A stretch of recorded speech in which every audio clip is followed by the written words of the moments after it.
Ito po ang drone shot ng property. Ayan, mula po dito, tanaw na natin yung korte ng lupa. Rectangle ito mga kapraps. At yung kulay puti, yan po yung kalsada. Meron itong katabi na ilog at meron din katabi na lawa, yung Laguna Lake. Dito sa kaliwang bahagi ng property, yan po ay tinatamnan ng mga mais. Sa kanan naman po, tinatamnan ng mga talong. Ayan mga kapraps, oh. So pag nandun na po ako mismo sa property, makikita mo kung gaano kaganda yan mga kapraps. Tapos meron tong mga tanim na mahogany sa bawat gilid. Yan, nakikita nyo mga tanim na yan, mga mahogany po yan. Tapos meron din itong mangga mga kapraps. Okay, pakita ko sa inyo ang mismong property. Mga kapraps, dito po tayo ngayon sa isang property na for sale. Ito ay matatagpuan natin sa bayan ng Lumban, Laguna. Tabing kalsada lang po ito mga kapraps. So actually mga kapraps, ito ay napapagitnaan ng kalsada eh. Kasi itong katapat ng property, kasama pa po ito. Ayan. So dito po sa kabilang side, mayroon siyang ilog. Ito yung ilog dito sa Lumban. Patag na patag po ang lupa.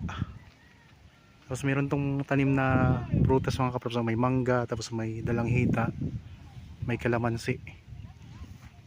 Tapos dito sa area na ito ng property, meron itong mga tanim na mahogany.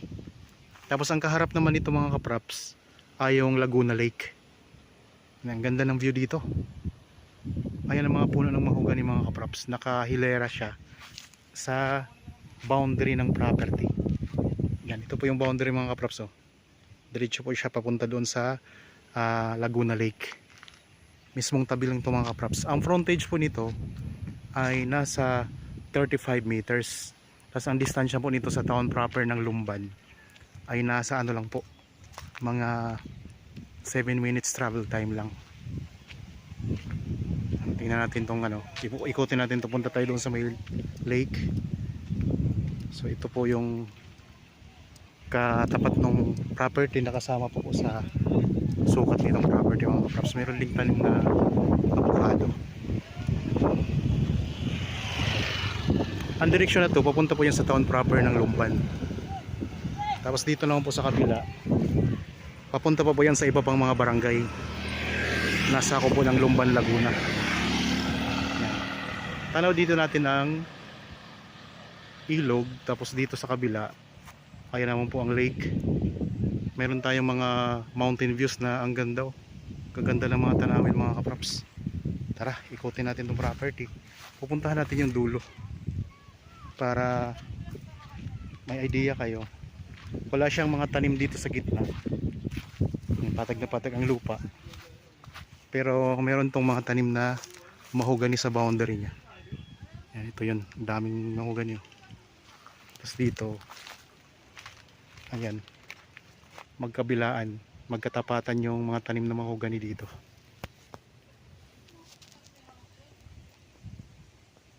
Okay, puntahan natin yung pinakadulo nito mga kapraps, sa tabi ng lake. Sa mga viewers po natin ngayon na mayroon ding mga property na gustong ibenta at hindi pa po ninyo nahanapan ng buyer, pwede po kami makatulong sa inyo mga kapraps para mabenta ninyo yung property. Kontakin nyo lang po kami sa mga contact details na makikita nyo sa inyong mga screen. Meron po tayong Viber, cellphone number, Facebook Messenger at saka WhatsApp.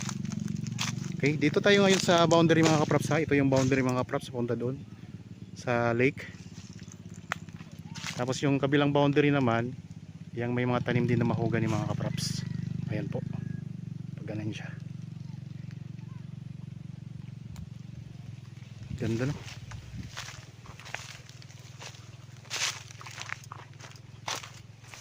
Pahaba ang korte ng lupa. Rectangle mga kapraps ang korte ng lupa.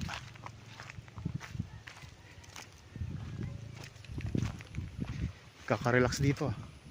Ang katabi na property mga kapraps, ayan, tinamnan nila ng mga talong. Mayroon tong tanim ng mga talong, may farm dito sa ano. Tingnan nyo ang palibot nitong property ha. Ayan, yung katabi nito. Ayan, may mga tanim ng mga gulay.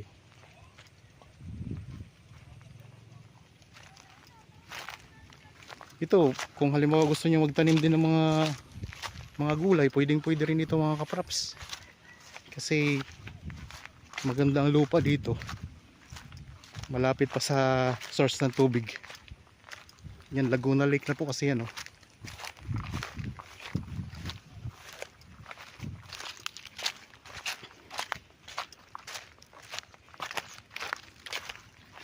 Ang Lumban mga kapraps ay katabi po ng bayan ng Paete, tapos katabi ng Pagsanhan.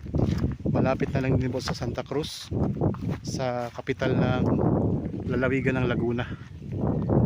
Dito, ang ganda dito mga kapraps, ang view. Talagang sulit na sulit, ang ganda.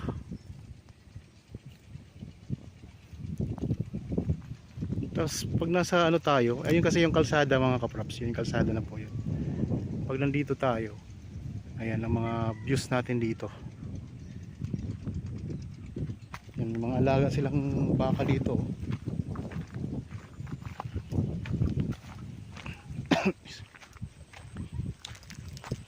Yan na po ang lake mga kapraps.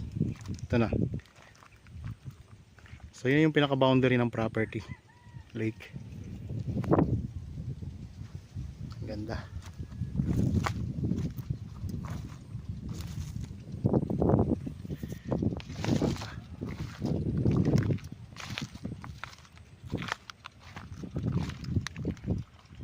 Mga kaprops, 8 minutes lang ha papunta sa town proper ng Lumban ha.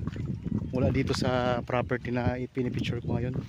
Isa itong farm lot. Ang sukat po nito ay 9,160 square meters. Clean title po ito mga kaprops. Tabing kalsada, patag na patag ang lupa. Tapos ang kagandahan nito mga kaprops, ang flood control ay patuloy po siyang ginagawa ngayon. Mayroon kasing flood control doon. Mula pa po, nandun po ang flood control mga kaprops. Kasi may ilog siya dyan eh. So ginagawa ng flood control. Kaya pag natapos yun, mas maganda na. Kasi dito, tanaw natin yung ano, yung Mount Banahaw, ayun. Kasi yan. Punta ako sa gitna mga kaprops para makita nyo yung ano. Iikot ko sa gitna yung camera para makita nyo kung gaano kaganda ang view dito. Dito sa gitna pwede kayo magtayo dito ng inyong rest house, oh. Kung natatakot kayo sa baha, pwede nyo taasan yung ano, yung lupa, pwede nyo patambakan tapos doon nyo ilagay yung rest house para mas mataas ang lupa. So hindi naman po ito binabaha mga kaprops, itong property na to. Siguro kung talagang malakas na yung bagyo, saka to binabaha dito. Pero mabilis lang po mawala ang tubig gawa ng nasa tabi lang po siya ng lake mga kaprops. At saka tabi lang din po siya ng ilog. Yan, ikot ko lang po ang camera mga kaprops ha. Ayun ang view natin, oh.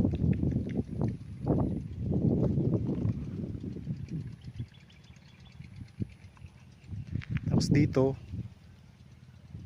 matatanaw din natin ang sunset. Yan, dito lumulubog ang araw mga kaprops sa part na to. Ang ganda ng mga view. Ayun ang Mount Banahaw, oh. Natatakpan lang ng ulap. Tapos dito mga mountain views. Tanaw natin dito yung Kaliraya. Nandyan po yung Kaliraya Lake mga kaprops sa taas na ito. Tapos puntahan naman natin yung ilog. Pakita ko naman sa inyo yung ilog mga kaprops.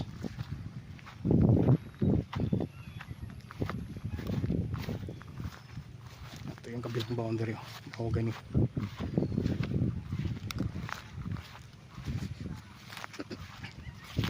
Yan, mula sa kalsada.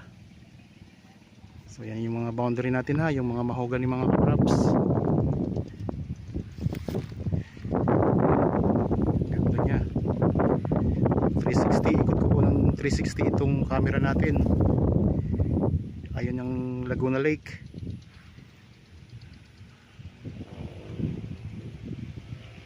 Ayan ang Mount Banahaw.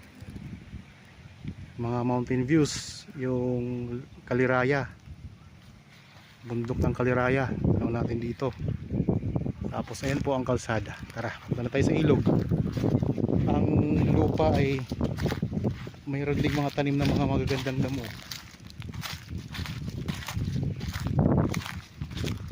Tapos doon sa kabilang side ng property mga kaprops ay may tanim na puno ng mangga. Ang presyo nito ay makikita nyo po sa description box at sa title nitong video. Tapos ang iba pang detalye ay nandyan lang din po, mababasa ninyo. Kung meron kayong mga katanungan pa, kontakin nyo lang po kami sa mga contact details na nakikita nyo po sa inyong mga screen. Pwede po sa Viber, cellphone number, Facebook Messenger at saka WhatsApp. Tabing kalsada lang to mga kaprops. Ayan. So napapagitnaan yung property ng kalsada, pero dito sa kabila maliit na lang na side to, maliit na lang na area itong sa tabing ilog. Dito po sa may lake, tabi ng lake ang mas malaki ang area. Okay, tayo dito. Pinaka-boundary. Punta natin yung ilog. Kuhanan ko lang po.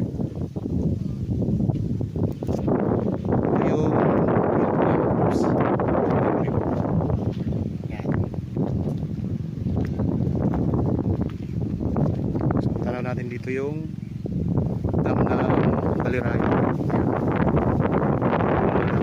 Zoom lang natin.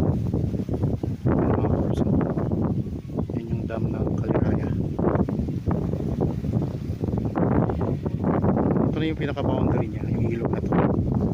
So may ginagawa dito na flood control doon pa banda. Ano po itong puno na to? Ayun, may puno ng kamatsili pala dito. Oh, yan. Malaking puno.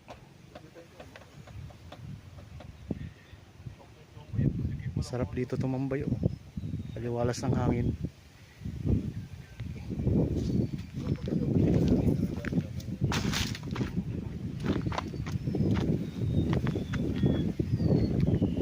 Mayroon ding mga tanim na kalamansi at saka may tanim na avocado.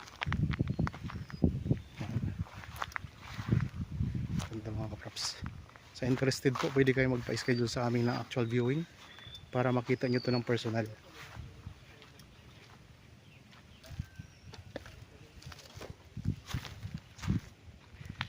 Ganda mga kaprops. Yan, naikot na natin ang property. Sana nagustuhan nyo po. Para sa mga bago pa lang sa aking channel at napadaan lang dito sa aking channel, huwag nyo pong kalimutang mag-subscribe at pindutin na rin po ang notification bell para maging updated kayo sa mga bagong property na i-offer namin. Maraming salamat po. Lagi tayong mag-iingat at God bless po sa ating lahat mga kaprops.